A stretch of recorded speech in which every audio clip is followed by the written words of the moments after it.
오늘은 교육에 대한 말씀을 드리려고 해요. 제가 초연결학교라는 책을 냈죠. 네, 이 책이 또 이게 국가 계엄 사태하고 맞물려가지고 출판되느라고 저한테 좀 악영향을 미치긴 했어요. 이제는 사회가 정리돼갈 시간이고 그런 조짐도 보이니까 이 책에 대해 좀 관심 가져주셨으면 좋겠습니다. 이 책은 제가 그동안 뭐 길게 잡으면 한 15년, 그다음에 짧게 잡아도 10년 동안 있었던 그 교육에 대한 경험. 이 교육이라는 게 학교 교육만이 아니고 앞으로 미래 사회의 배움, 어떤 방법을 해야 될 것인가에 대한 많은 이제 고민이 담겨 있는 거고, 특히 제가 직접 학교를 만들려고 하는 그런 시도를 계속 사실 해왔거든요. 이게 공교육의 장뿐만 아니라 프라이빗한 그런 스쿨, 기업의 교육에 대한 거, 국가 교육 정책, 개별적 학교의 어떤 시스템, 여러 가지 이야기를 하고 있는 책이에요.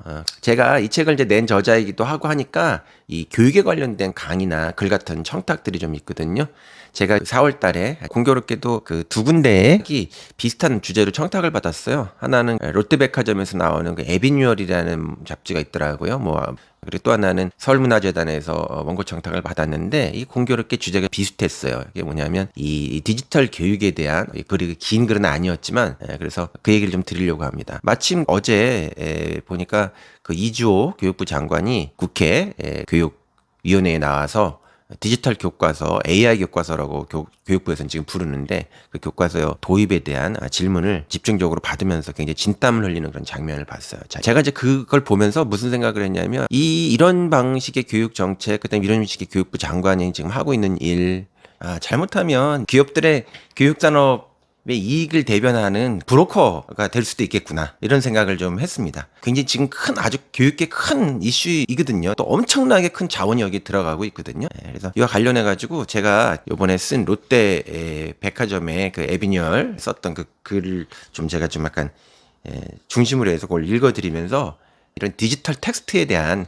이야기를 드리려고 합니다. 좀 읽어드리면서 제가 얘기를 잠깐 드릴게요. 오늘날 21세기의 교육, 나아가 미래 교육에 관해 우리의 상상력을 제한하는 걸림돌 중에 하나는 이 미래라는 말에 자동적으로 붙어있는 이 기술, 테크놀로지, 특히 디지털 또는 IT와 미래 교육의 상관관계에 대한 오해라고 얘기할 수 있습니다.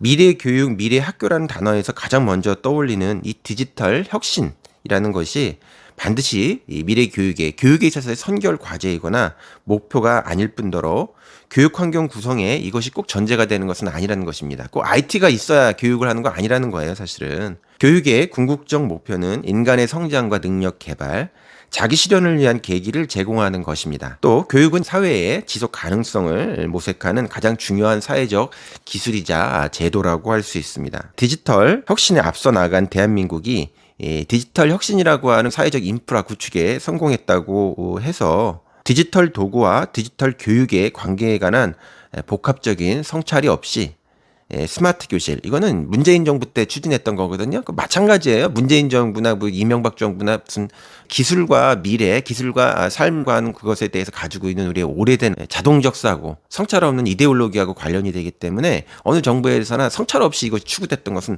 마찬가지입니다. 제가 볼 때는. 사실 문재인 정부 때 제가 제일 실망한 것이 이 교육에 대한 아무런 의미 있는 진전, 성찰, 이거를 이루지 못했다는 게 제일 하여튼 아쉬운 점이에요. 저는 그때 교육부가 하고 있는 미래 교육에 대한 마스코트로 채택되어 가지고 교육부의 광고 방송의 모델까지 될 뻔하기도 했었거든요. 그럼에도 불구하고 저는 스마트 교실이라고 하는 이런 식의 제가 잘 동의는 하지 않았습니다.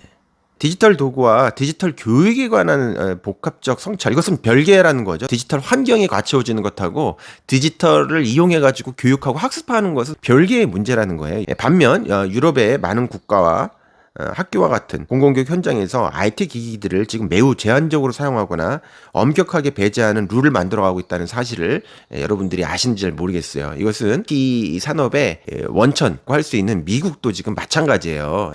이건 돈과 기술이 없어서가 아니고 인간의 성장과 전인적인 자기 개발이라는 교육 목표와 달리 오히려 디지털 기기가 낳고 있는 심각한 폐해에 관한 문제인식이 지금 광범위하게 이제 확산되고 거기에 대해서 이렇게 많은 동의가 이루어지고 있기 때문이거든요. 교육과 디지털 도구 사이의 문제적 관계에 관해 제가 몇 가지 간단하게만 말씀드리려고 해요. 첫째, 스마트폰과 태블릿 등 IT 도구들의 수업 사용은 집중력을 현저히 떨어뜨린다는 관찰 보고가 널리 공유되고 있습니다. 이건 여러분들이 경험해가지고도 아시겠지만 IT 도구들은 멀티태스킹, 즉 다양한 정보 경로를 지시하고 아카이빙하는 앱들의 플랫폼이기도 하기 때문에 컴퓨터라든가 스마트폰 같은 것이 어떤 연결성을 핵심으로 하고 있는 것이 이런 IT 도구의 특성이거든요. 그러다가 보니까 그 일을 하다가 다른 곳으로 넘어가게 되는, 또 관심을 분산시키는 이런 주의 분산의 여지를 기본적으로 지니고 있고, 이것에 대한 문제점이 모든 사람들이 이거에 대해서 공유하고 있어요. 둘째, 이건 이제 제가 이제 읽고 쓰고 사유하고 이런 일을 했었던 인문학자로서 여러분들에게 드리는 얘기이기도 한데요.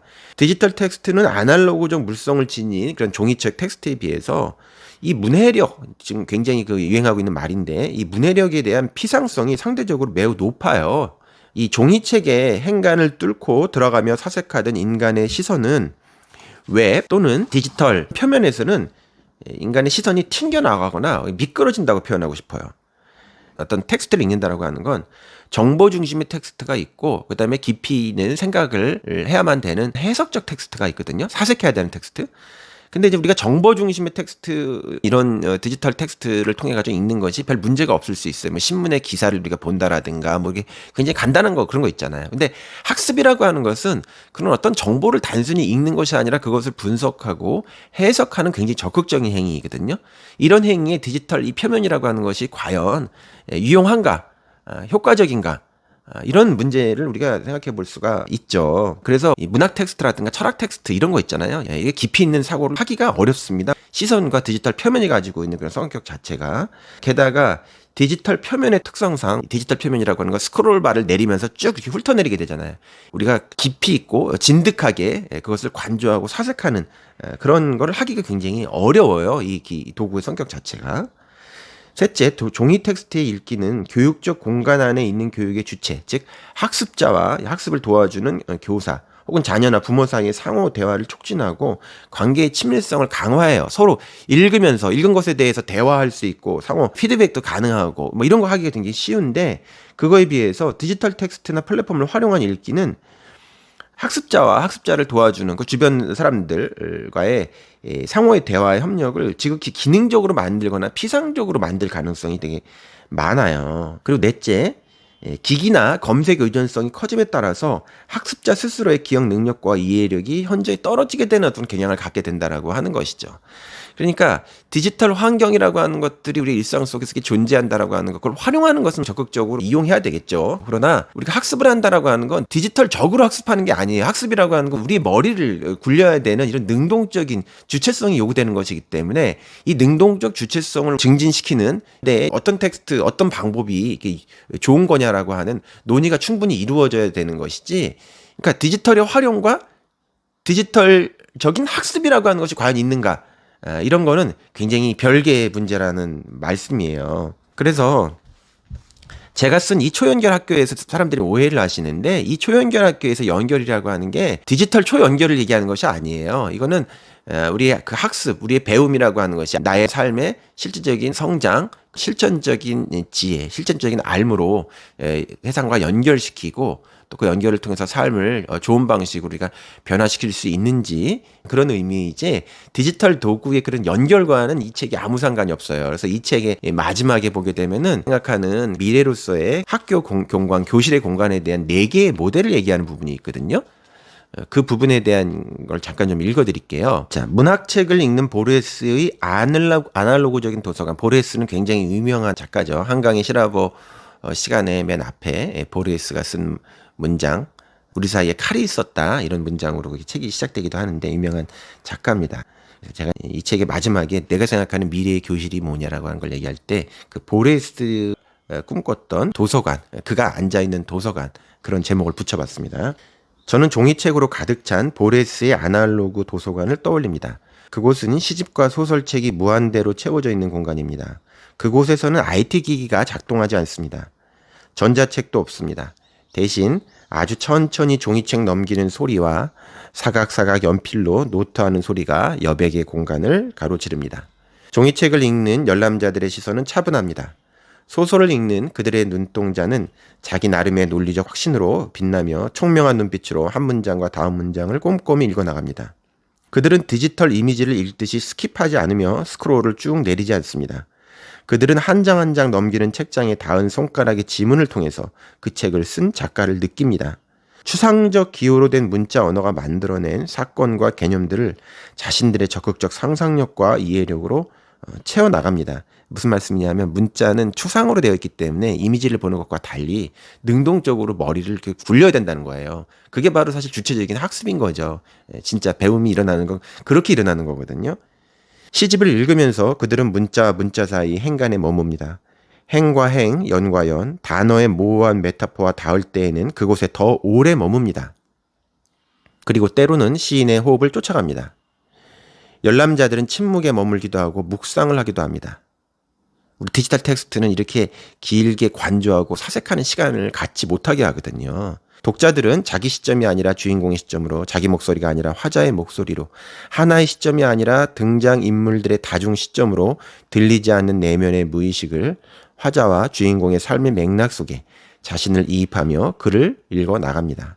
독자의 시선이 화자 인물의 마음과 연결되며 책 속에 쓰여진 다른 시대는 지금 그 자신이 살고 있는 동시대와 연결됩니다.